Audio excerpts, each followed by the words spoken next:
Welcome back to When Bad Things Happen to Good People, a podcast about censorship and the arts. My name is Todd Sullivan. With me, as always, is Oren Barter. Hello. And we have a special guest today, Mr. Carlo Sia. Heyo. And today we're talking about the 1985 Jean-Luc Godard film, Hail Mary.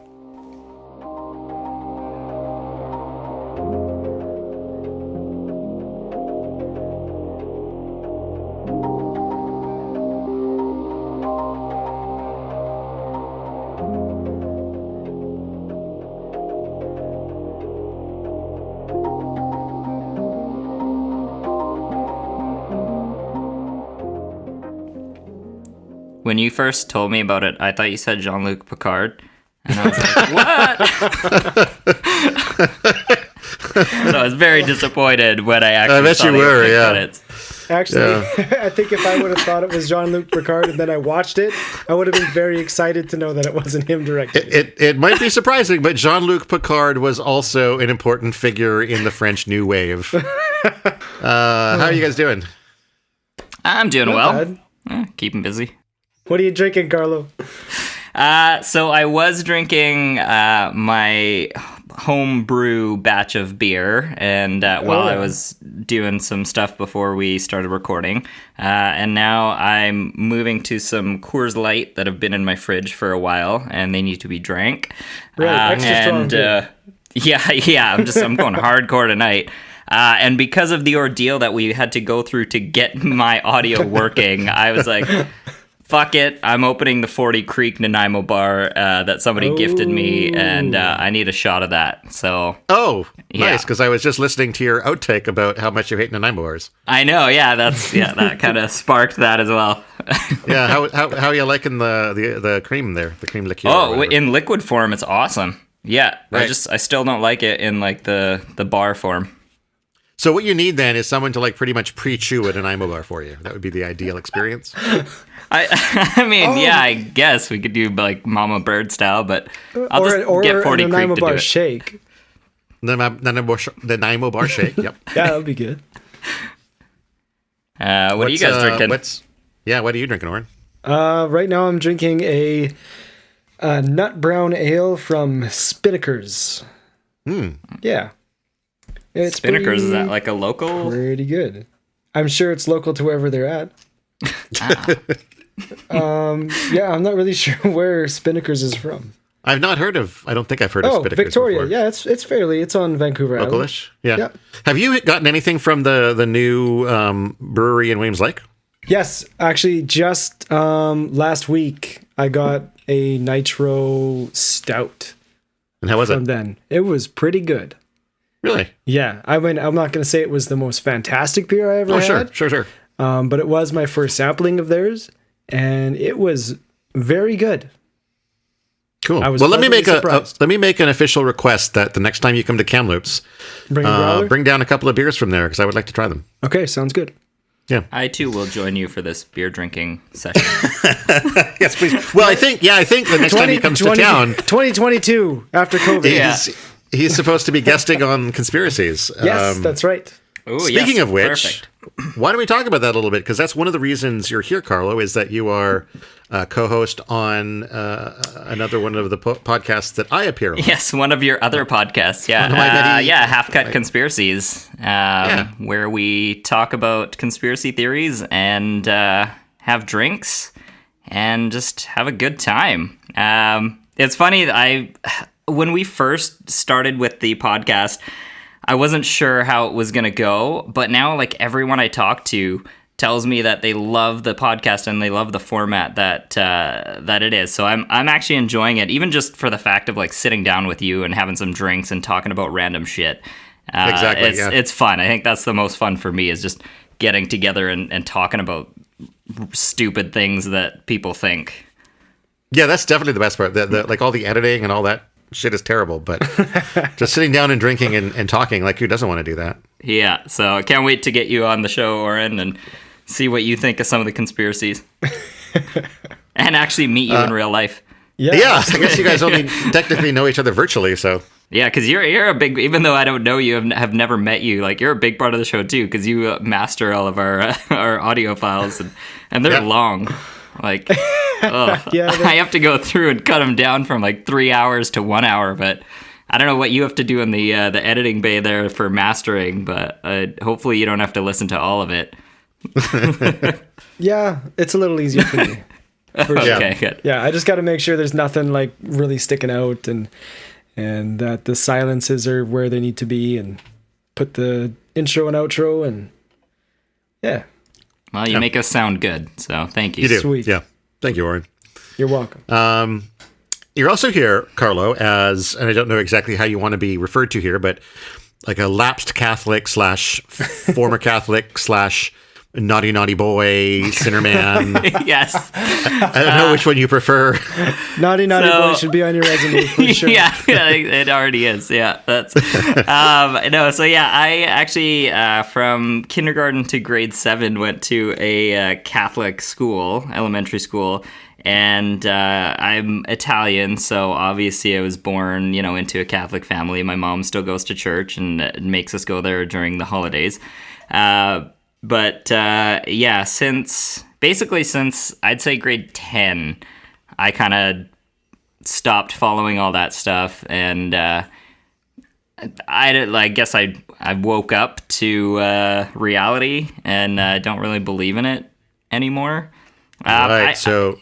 But having said that, growing up and learning all the values and stuff of religion, being a good person, I've still kept that part, but all of the other, Jesus fed thousands of people with 2 loaves of bread and some fish. Like, I don't know, some of that stuff's kind of BS. And I'm like, yeah, they take things and blow it out of proportion and try and make you think it's real. And I didn't like a lot of this stuff once I started questioning it.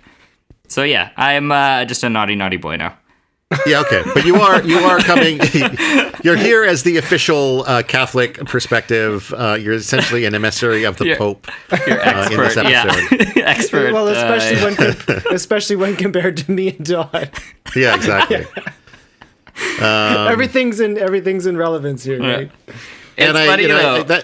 Well, just going through this movie, like watching it, I wasn't even I thought it was going to be a movie of like a nun or something, and going through it, there were a few references where I was like, I think this is tied to this part of like the story of Mary or something.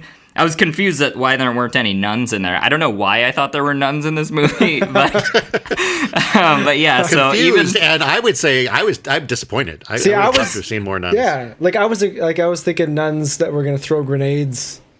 Hail Mary. Oh, right. Yeah. Yeah. I think there is a movie like that, and it's actually called Hail Mary as well. Maybe you watched the wrong one. I don't know. Could you imagine? I do have a question about why this was banned, though, but maybe we might get on that later. Well, so here we go.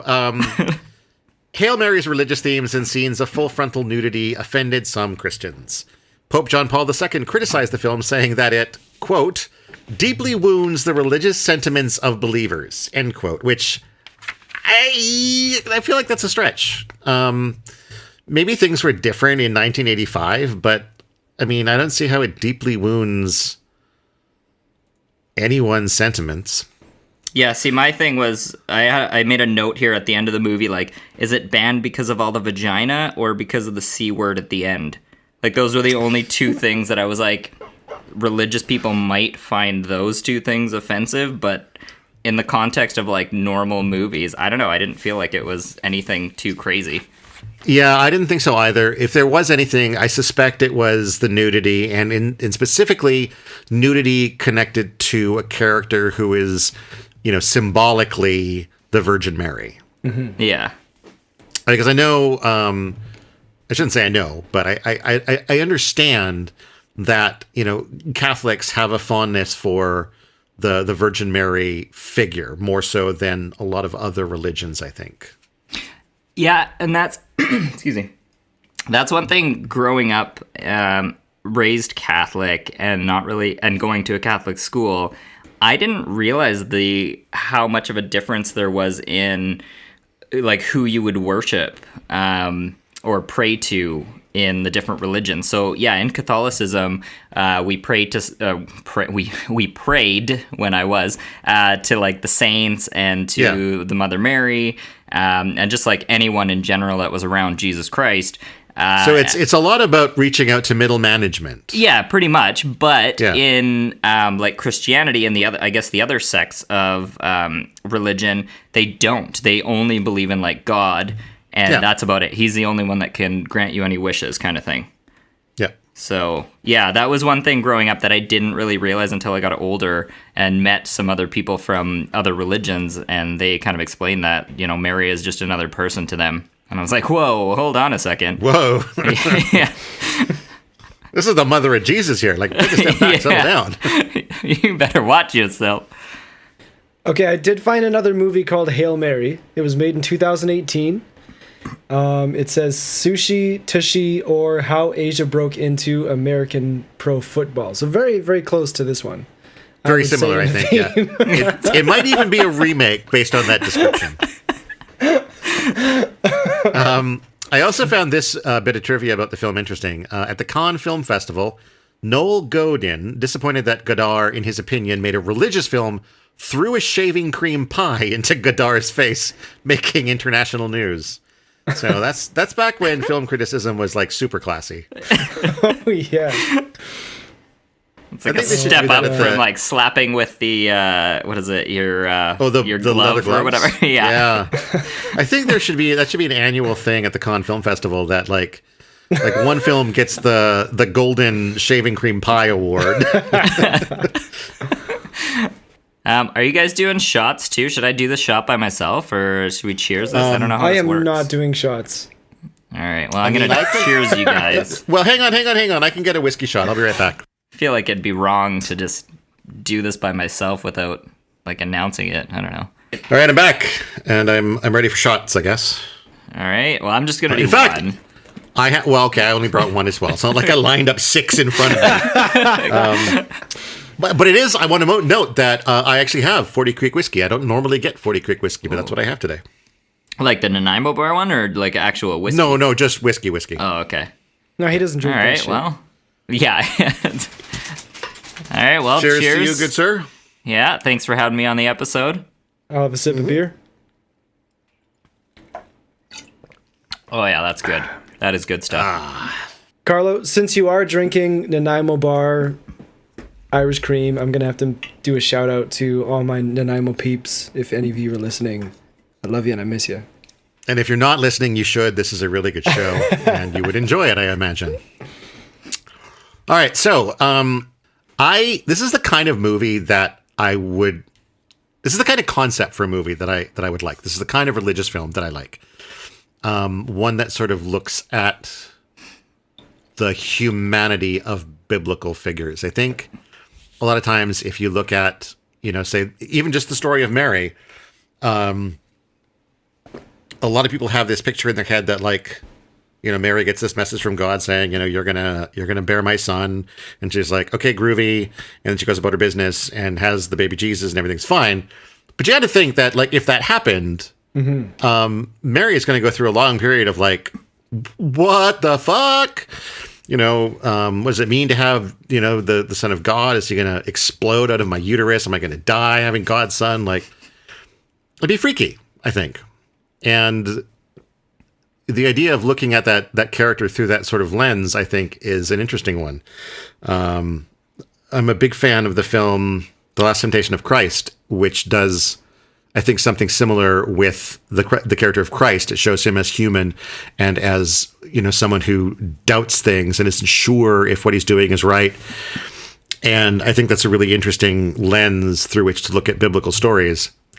I'm not sure that I necessarily enjoyed the way this film went about presenting that perspective. I would describe it as fragmented. Would you guys agree? Oh yeah, 100%. I was confused a lot of the times at how it jumped around to like different things, and I don't know. I'm hoping that it was a choice by the director and not just because they were horrible at editing. But like, there's one thing that just kind of comes to mind right now is they were in a train and there was a creepy old guy there talking to the little Mary, and then like he's still talking, his voice is still going as it like cuts to a close up of her reading a book, and I'm assuming time was supposed to have passed there, but his voiceover was still going, and so it was a little. She was just ignoring him. So I don't know. So, just to cut in there, there are actually two films in the video that we watched. Yeah, and that's worth noting. One is The Book of Mary, which was made by Godard's longtime companion and collaborator Anne-Marie Mieville. So that's one film, which is separate. And that's the one with the girl on the train. Okay, so I didn't have to watch that part. You didn't. Although they are together on the DVD, and I think they were often screened together in cinemas as well. I thought that was just like the pre-story to. That's what I thought but too. it's not. It doesn't really have anything to do with it. It was equally awful. Yeah, that makes more sense then. I'm trying to figure out how these things are connected. Like what? I'll admit, I think I liked that one more. I found her dance quite captivating. I found her dance quite long and meaningless. Yeah, I felt the same way. Fair enough. And yeah, I don't have much to say about that except like it was. I thought it was a much more straightforward story that ultimately didn't really go anywhere. Yeah, it's about a girl whose parents split up and her dealing with it, kind of. Okay, so see, and apparently now she's like a professor of anatomy and or poetry. Like who is? She just talked weird. Like she just like the she kid. was super smart though. Is that what it was? The kid? Well, she wanted to be a teacher. I thought that was cool that like when she goes to play in a room, she just plays teacher to a classroom of non-existent students. Oh, well, that's much more innocent and nice. I was like, were they just trying to pass this kid off as like having some sort of divine intelligence or something? No. Okay, no, I don't that think makes so. much more sense. Okay. Yeah. I'm a little less bitter about it now. Yeah, and I thought that was supposed to be like the story of Mary that we don't see, of her like child life where her parents were just really shitty and didn't really like, they kind of at the beginning there it seemed like the dad didn't really love her, but then as the thing went on they kind of had a bond. But I just thought like they were giving Mary, like the Virgin Mary, some sort of background to her character so you could connect with her more for the second part. But now knowing that has nothing to do with the second part. I don't think that's the case, yeah. Okay, you gotta change everything you think about the yeah, second part I know. now. Now, yeah. Doesn't make sense anymore. There were some really weird parts of that first part though.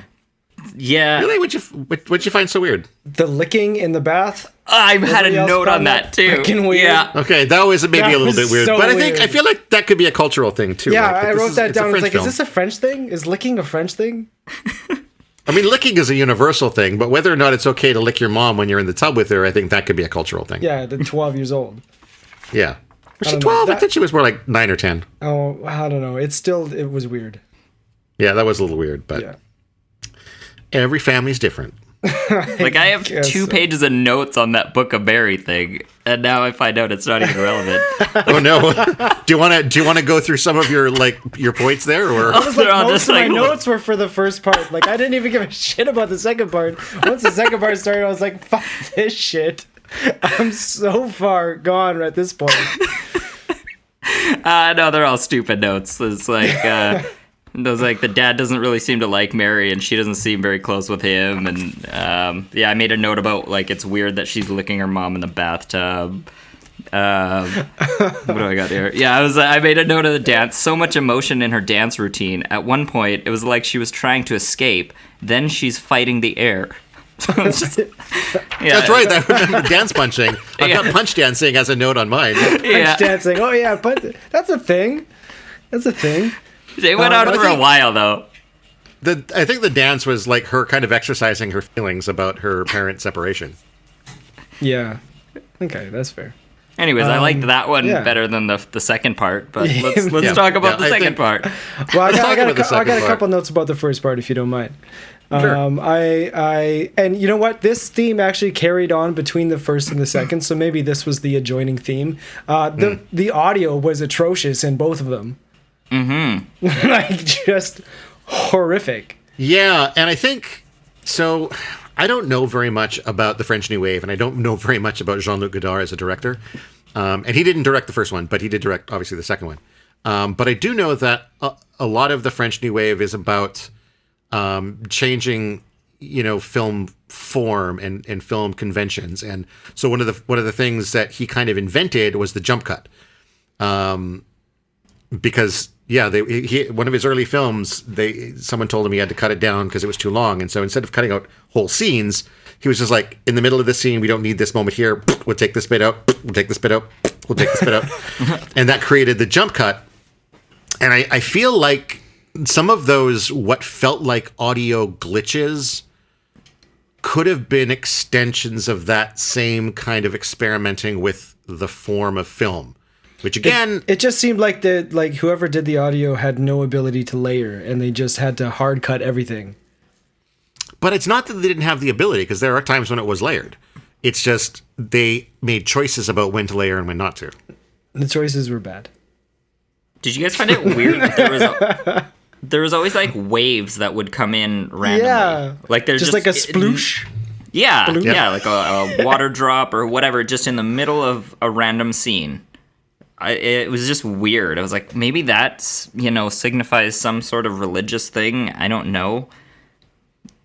Yeah, even as like someone who was religious back in the day and knows enough Bible Baptism? stuff. I mean, as it Maybe. turns out, I don't think this is a particularly religious film. Even though that's exactly what I wanted your perspective on, Carlo, and why you're here. It turns out that I don't think it's a very religious film. And I will also say that if there's a lot of, I think, deep dives into the symbolism and the meaning of things that you can find about this film on the internet, you're not going to find them on this podcast. We don't know. I shouldn't say we. I don't really know what this film is about, what it's trying to say, but I can talk about what I experienced. So, yeah. Okay, so moving on to the actual movie, apparently. Moving on to the actual movie. 34 minutes in to this podcast.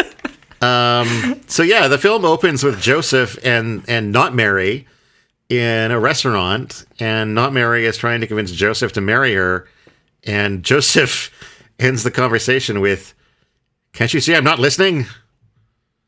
So, spoiler alert, Joseph's kind of an asshole in this story, which, I don't know, maybe that holds up. Is Joseph an asshole in the Bible? No, I don't think so. I think Joseph was an asshole because he was an atheist. That was my note on that. Yeah, because I feel like that was a personal choice. He's like, okay, well, we're gonna make Joseph an atheist, and until he believes and changes his mind, he's just gonna be an asshole. Because like if you think of it like in the real story, back in the day, like if a woman had a child, like was carrying a child out of wedlock, like she would probably be stoned. So like for the real Joseph to end up wanting to marry her still, even though it's not his kid, he would have to be like a really nice guy. So yeah, in this movie, I think Oren, you're right there, where if they're portraying him as an atheist, then make him a dick, right? Like an asshole there that doesn't care, because that's the evil side of things. Because he does eventually become a very loving and caring part of Mary and this new kid's life. I don't know if I would say very. I mean, he's more so than to start with, but anyway. I thought it was weird in that scene, though. Like, it was the Phantom of the Opera that was playing super loud. Were they super loud? Yeah. Was it Phantom? I thought it was. It was some orchestral song. Yeah, it would have been. There's a lot of classical music. No, you're right. It was organ. Yeah, that was the. Organ. Yeah. I wasn't That's sure a Bach piece, I think. if they were in some sort of a venue that music was playing live, or if it was just a badly mixed like audio track over top. And I wasn't sure. There's a lot of There's a lot of very bombastic music throughout this. Yes, there is. That was because I totally agree, Carlo. Like at first I was like, oh, this must just be like some really loud music happening in the background, and maybe there's a reason for that. But then the rest of the movie just continued with that same. Yeah. Everything is painted very dramatically by the music. And I'm realizing too that like, because this is such a fragmented movie that bounces all over the place between scenes, there's like literally no kind of direction to my notes. My notes are also all over the place. Yeah. So it's not going to be one thing leading easily to another. But I will say early on here that there are kind of two simultaneous stories going on. One is between, the Joseph and Mary story, and then one is the story of Eva and the teacher. Right? Adam and Eve, for sure. I guess. Well, I don't know. I mean, maybe. I don't know if that's meant to be. There is definitely, the fact that there is a character named Eva and she does eat an apple at one point. But I thought, the one thing I thought was interesting is when we first see them in the classroom, and there's the bit where the kid has to solve the Rubik's Cube, and they're talking about where life came from. Yeah. And this idea that, what it was like, if you have a blindfold on, the chances of solving a Rubik's Cube are like 1 in 1.4 billion or whatever. But if you have someone next to you whispering in your ear every move, yes or no, then the chances are like 1 in 1. And it seemed like the argument there is that God was whispering in the ear of evolution, essentially. Like, the chances of us getting to man is, infinitesimally tiny. But if you have a force that's nudging us along the way, then it's ultimately inevitable. I like that theory. I mean, I don't believe that, but I think that's what the film is saying.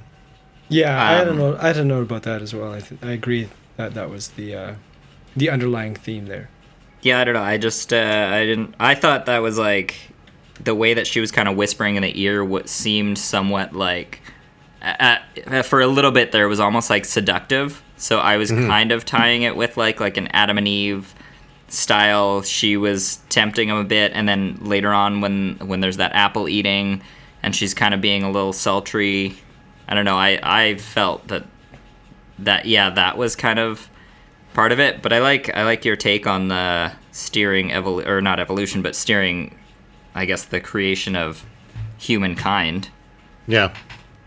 I will admit that early on, I had a hard time initially drawing a distinction between Mary and Eva because I didn't realize that these were two different storylines. I sort of thought they were one. So when we jumped to the classroom and there was this girl there, I just kind of assumed that it was Mary as well. And it took me a while before I realized that they were disconnected.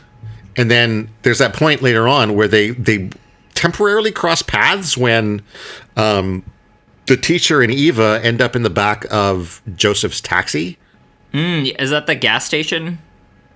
No, that's a little bit later. So it's later. It's when Joseph sees the guy and the girl from the gas station on the road. But yeah, let's talk about the gas station because that's apparently the angel Gabriel.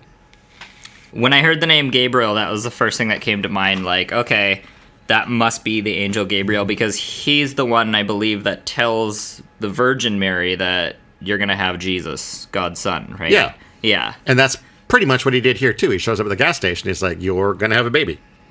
But she already knew at that point. I don't think she knew. She knew. No. They were already fighting about it. What? Joseph and Mary were already fighting about her having been with somebody else. Yeah. No, I think they were fighting about how she didn't want to sleep with him and didn't want to kiss him and didn't want to do any of that. But she would also tell him like, no, I think you're wrong on that one. I'm pretty sure she already knew she was going to have a kid. I thought it was he was basically saying like, why don't you want to sleep with me kind of thing. And then he was basically saying that, oh, you're sleeping with somebody else kind of thing. Wasn't that? That's the feeling I got from that. It's like, if you're not sleeping with me, who are you sleeping with? Kind of thing. Oh, okay. I took that to mean that she was already pregnant at that point. Like, no, he was like, who is it? You won't sleep with me, but you're pregnant? Yeah. Okay. I think it's just that she was remaining virginal, and that bugged him, and so of course, like, because he's horny as hell, he's got to assume that she's horny as hell too, so she's got to be getting it somewhere else, right? Right. Yeah, that's what I felt coming out of that one, was that he was basically, kind of jealous, feeling like she was cheating on him because she wouldn't sleep with him. And then Gabriel shows up in a taxi and it's like, hey, you're going to have a baby. And then he takes off. And then I wanted to ask you, Carlo, about the importance to Catholicism of basketball. I was thinking the same thing near the end of the movie, because there's that scene, it goes back to the basketball court.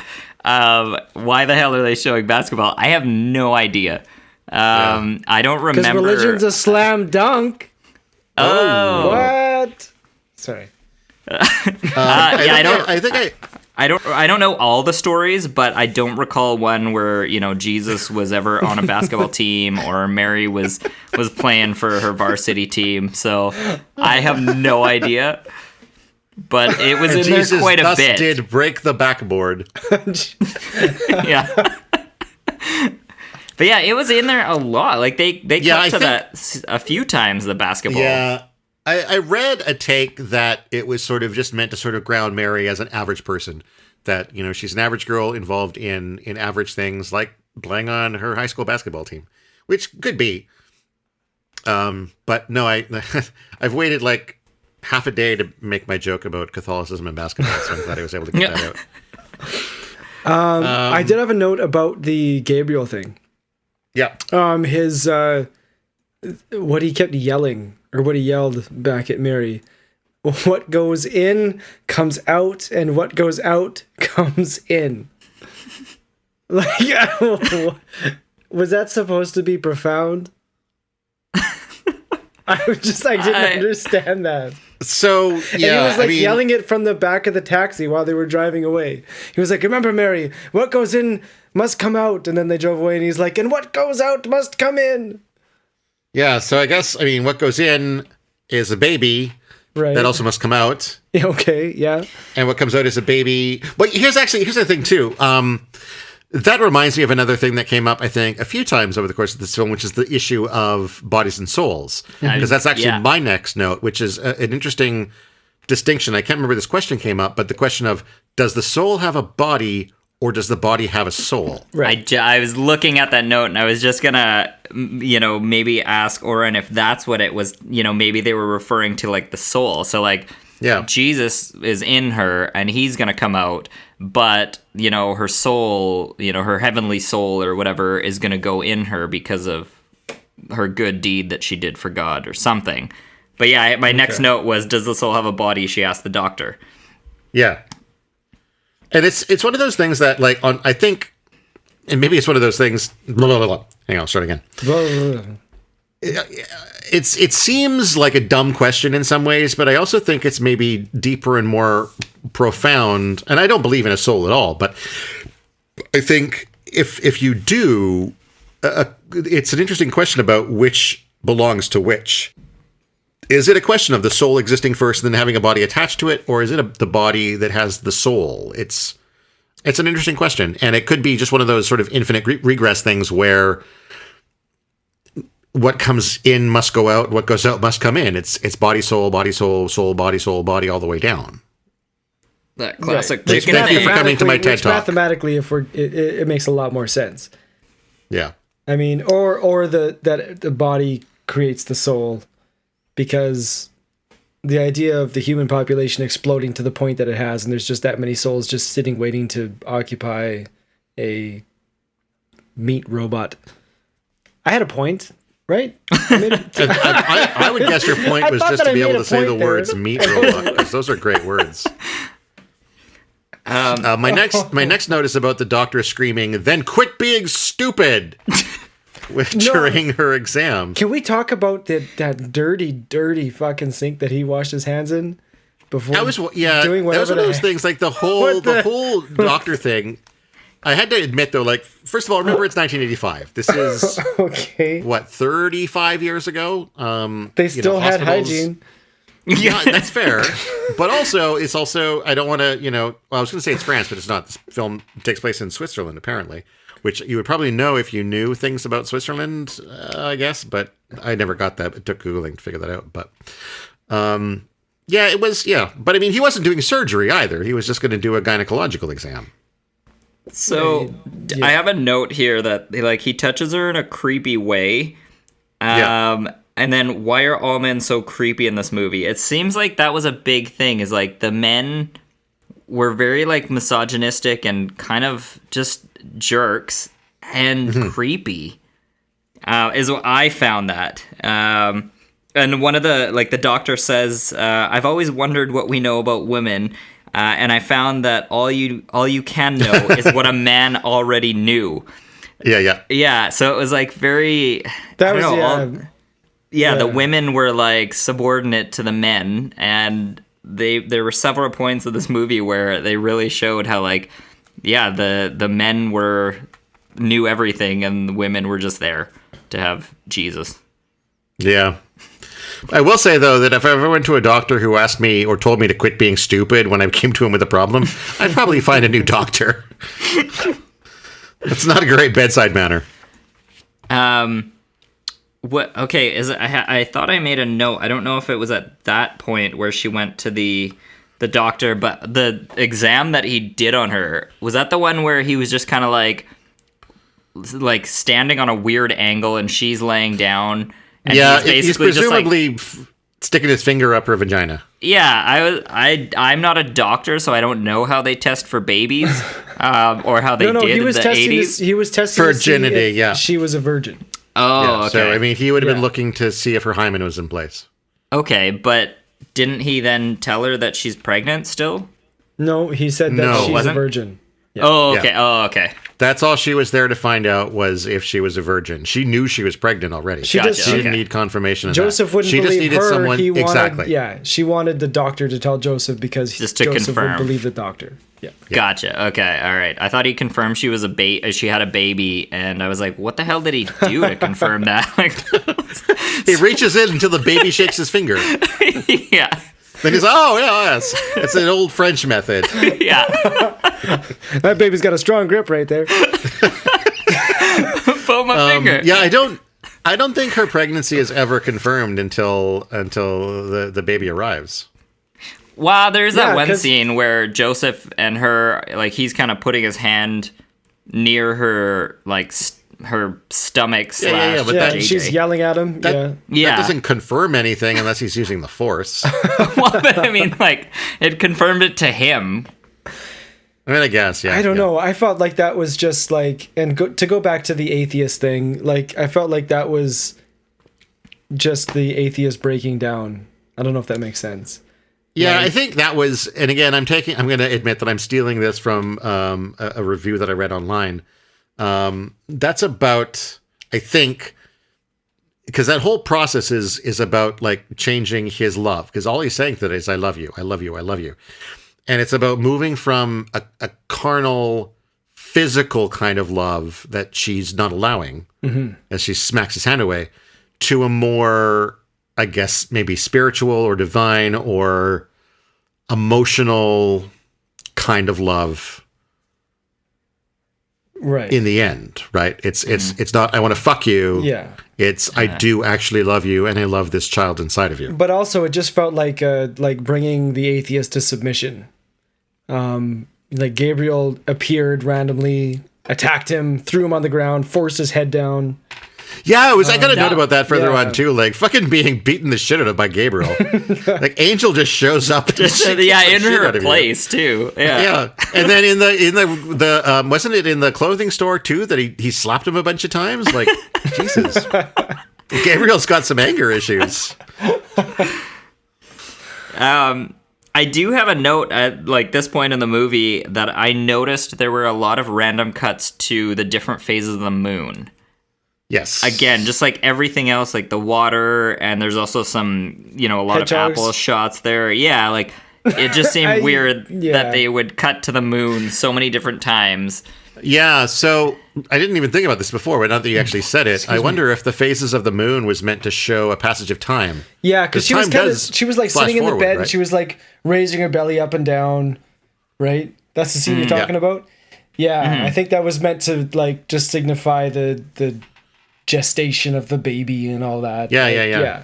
I think around this time, I think this is where this quote came from. We see the teacher and Eva. They end up like in somebody's apartment or maybe a motel. Or shouldn't say motel. That was definitely a hotel if it was anything. Have a nice dinner and then they get to fucking. But at some point, I think it's the teacher here. And if I got this wrong, tell me. But I just marked this quote down out of context, so I don't know exactly where it came from. But I think it's here.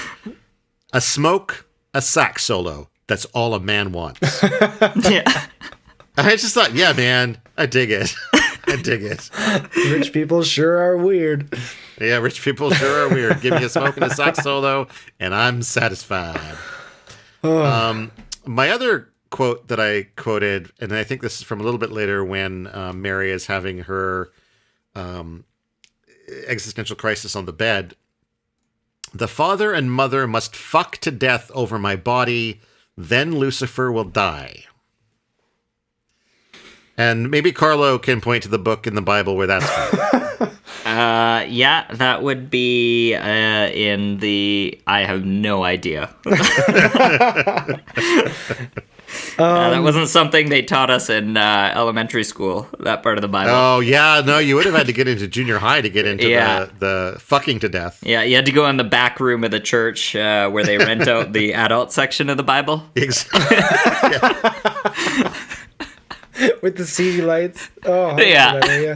Yeah. And I'm going to say I love that quote, but I have no idea what it's supposed to mean. My next note is like after the kid is born. So if you guys have anything before that, now is the time to speak. Well, the director didn't waste any chances to get a girl naked in this film. I'll confess that like I thought it was all photographed beautifully. There was... Oh, I've got a note there was that one part where Joseph basically just asks Mary to see her naked and he wouldn't do anything. And I made a note of like, I don't remember the part in the Bible where Joseph asks Mary to see her naked. That was... You've probably never read the Gospel of Mary then. Yeah. But I thought that was... So it turns out Joseph is a bit of a creep. But like here it kind of shifts Joseph's character a bit from being kind of like the jealous jerk of not trusting her or whatever to just being like the sad, I don't know, like starting to be the nice guy, but he's just kind of a loser where he's like begging to... Yeah, where he's like almost... But that's prior to the hand on the stomach moment that he asked that, is that not? Yeah. That's what leads to that. Yes, because I got my next note is about when he touches her bush there. Like that hand scene or whatever. But that I felt like that was kind of like the start of him, being like where Mary almost took charge, I guess. Like she became the dominant one in that relationship around this point. And he was just there to kind of look after her. Yeah. But yeah, my next note was what the heck happened in the room when he touched her bush? Because I think that was like the hand. That was like the hand back and forth. Like Isn't that when like Gabriel comes in and beats the shit out of him? Yeah. But they did that whole like back and forth thing. But then as soon as he touched it, that's when like shit got crazy. Yeah. I had a couple notes. I thought it was really funny that directed by in French is like realisation de... Yeah, realized by. Realized by. That'd be fucking hilarious to see on a film. Realized by Todd Sullivan. Maybe I'll put that on my next tomato film. Also, at that time... Yeah. Yeah. Did you guys look up what that, like the translation of that? We did. Yeah, and it pretty much is that. Yeah, it pretty much did. Yeah. During that time, at that time. When it like first started coming up, I thought it was like, okay, yeah, meanwhile, like in another area this is happening, but then it started they started doing it with the same characters. It was like at that time, during the same and then it was scene. the same Yeah, characters it was- doing something else. So I was like, I don't understand and- what this means now. And I can see why you might think, because that's how Hail Mary opens at the end of Book of Mary. Right. And so it And leads then from it was that, time. that short And film into I actually had at a that note. time. Sorry. I actually had a note and I was like, and then it was time. And I was like, for another film? Yeah. This was before I realized it was two different films. Yeah. Yeah. I don't know. It was weird I don't having know, the man. credits right in the middle of the movie from that first one to the second one. So yeah, that was a I little was so confusing. confused. I feel like it's hard enough watching a film in another language, but then you add to that the extra layer of a filmmaker who is maybe experimental and doing things outside of the normal film box. And then it on just, top of that, you're like- watching two films back to back. and the topic, and you had no idea that they were two different films. Yeah, Yeah. thinking they're This one was- that's This was related to doomed another. for failure from the start. Oh, God. I mean, it has evoked a lot of conversation, different Yeah. topics. So I guess if it's like art, then it's doing its job. For sure. Let me get to so I want to talk about the child. Yeah. So finally, there's a baby. The baby exists. She was clearly pregnant, and I think even her dad, who was like doubting her, was like, "Oh, that's cool. Is Joseph going to stay around, knowing that's not his?" And blah blah blah blah blah. And then they sort of jump ahead a few years to the kid being, I don't know, I'm going to say like maybe 6 years old. Hold on. Before that, she tries to drown baby white Jesus. She Oh my doesn't gosh. try to drown. I Totally yeah. tried to drown baby white Jesus. That kid No. that kid was drowning in that water. And she was just like cavalier about it, like, just wait till the director yells cut. Like, yeah. Oh, wait, the director's never yelling cut. Oh, my Yeah, God. just keep drowning it. That kid was fine. Yeah, the Does kid was baby like, breathe underwater? Maybe he is Jesus. yeah. She's just trying to see if he'll walk on water. Yeah, that was Also, this brought me back to the autobiography of Malcolm X, and if Jesus wasn't white, would the second coming of Jesus be white? Question mark. Just want to throw that out there. so like, Oh, I mean, he okay, so could be any race. True. yeah.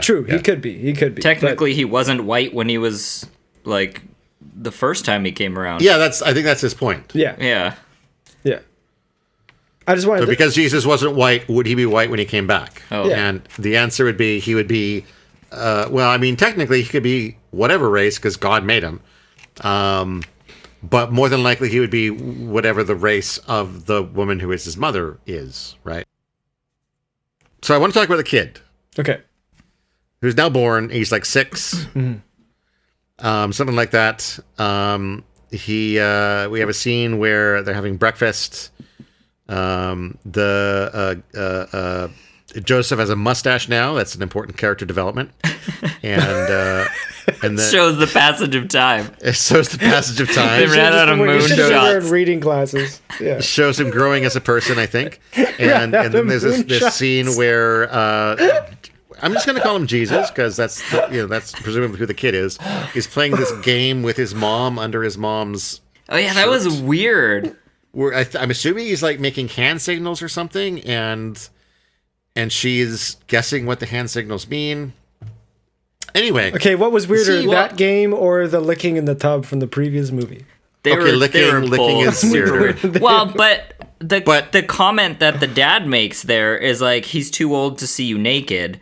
So I thought that he was like learning, I don't know, weird random. They had a game of like parts of the body or something, and he's like poking her in different areas, and she's like saying just random words. I don't know. I thought it Oh, was weird. right. Oh, okay. So he's poking parts of her body, and she has nicknames for those parts. Yeah, of her body? I don't this know. Is, Oh, that's the elephant. Yeah. Oh, that's the... Okay, that could be. I gotta watch that scene again. Because I thought it was weird, because he's like, yeah, he's too old to see you naked, because, yeah, there's other ways that they could play your game, Todd. Like, yeah. But we got to get over this because I have to get to my favorite scene of the movie, which is when he runs they're away. all yes, exactly. They're all getting in the car to go, I don't know, into town, take the kid to school, I guess. And he's like, "I'm here to do my father's work." And then he just fucking bolts, runs away to the wilderness, and the father Joseph gets out to chase after him. Yeah, You're right. And Mary's like, "No, it's fine." He'll be back. And she's like, he'll be back. And he's like, when? I like Easter. What? yeah. So, I mean, So the 6-year-old kid's just out in the wilderness yeah, he's off, until spring. I guess, learning how to be a great teacher until he's crucified and then comes back. Oh, that's dark. Yeah, so my note here is he'll be back at Easter, question mark, exclamation mark, question mark, exclamation mark, and then he's a kid. What the fuck? So in the story, like in the real story of Jesus, again, because I thought this was a religious movie, he was 33 when they crucified him, and then he was put in the tomb, and then he rose on the third day, which was Easter. So for me, that made zero sense at all, other than referencing Easter, because Right. Although to be fair, there is kind of a bit of a punchline there of like, when will he be back? When did Jesus come back? Ba-dum, psh, Easter. I don't know if that's what they were going for. That was their comedy that they wanted to add right at the end. But no, I loved that scene so much. It's like, I'm off to do my dad's work now. See ya. Blah, blah, blah, blah. And it was, yeah. Then it was after that where he meets. Was it after that he meets up with some friends and changes their name? Where was it before that? Was that him? I didn't think that. Yeah, was him. that was him, and he goes up to them and like meets them in a random field or wherever they were. Oh, fuck, he's picking up his disciples. Yeah, that's exactly. right. And so one of them, I don't know, they had like modern names, and he's like, "No, your name's Peter, and your name's Matthew, or whatever." And so yeah, he changed their names to the disciples' names. I just thought it was hilarious. Now let me say, I want to see an entire sequel movie following 6-year-old Jesus around on his adventures. I'm down for that. Oh yeah, that would be a good one. Throw some moon shots with some splashing sounds. Yeah. And then random bird chirps too. I have noted that. Oh, too. those birds were so annoying, and the horns. And then And when all the noises, there was too many noises in this movie. when they cut to the birds, like they were showing like eagles and stuff, or like they were bigger showing birds. like crows. Yeah, Yeah, they were and then making these weird, it was like chirps. Yeah, Yeah. it wasn't even the right bird sounds. This Honestly, you get Todd, what you get I don't at know anything. soundeffects.com. Yeah, I don't know anything about the French New Wave cinema, anything like that. But you don't like it. I did not like either of these movies. I did not know there were two movies, but I did not like them separately or together. Sam, I am. if these movies weren't banned, I would just ban them because of how bad they were.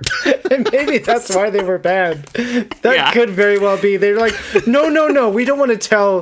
What is this, Jean-Luc Godard? We don't want to tell him that his movie's bad. We're gonna ban it over religious reasons. This movie was, in my probably not as humble as it should be opinion, poorly directed. I think that there really was some sort of a story, some sort of a message that could have been made here. I feel that the message was very much overshadowed by aggressive directorial techniques. I disagree. I think this film was very well directed. I didn't particularly like it, but I think visually, I definitely enjoyed it. I feel I'm kind of torn between the two, because I agree with Oren that the message from this movie that could have been delivered from this movie would have been better if it was done in a different way. And so I don't really like how they edited things together and how the audio track was just garbage throughout.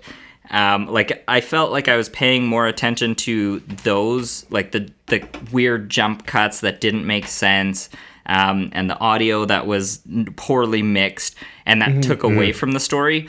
But I can look at it from I guess a directorial lens and see that, okay, some of the choices made here were really interesting and I guess added a bit of dynamic element to the film, but still I think overall it was garbage.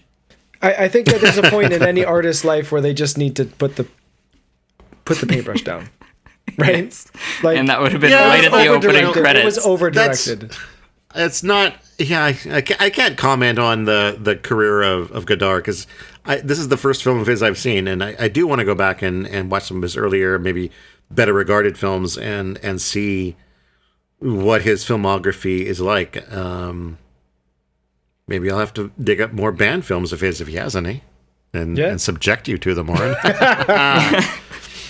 Gladly, if it turns into a conversation. As long as the next time we do a Godard film, we're bringing in Carlo, I'm happy. How does Carlo feel about that?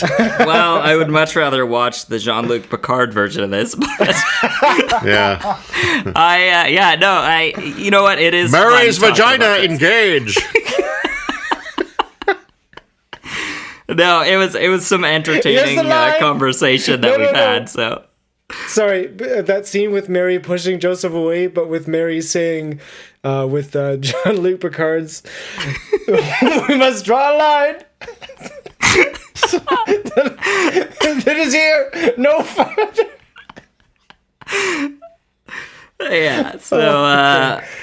yeah, sign me up for some future ones if you want. But if Picard has some, I'd rather do those. And next time, I will try not to drag you in as a Catholic perspective on a film that is clearly not very religious.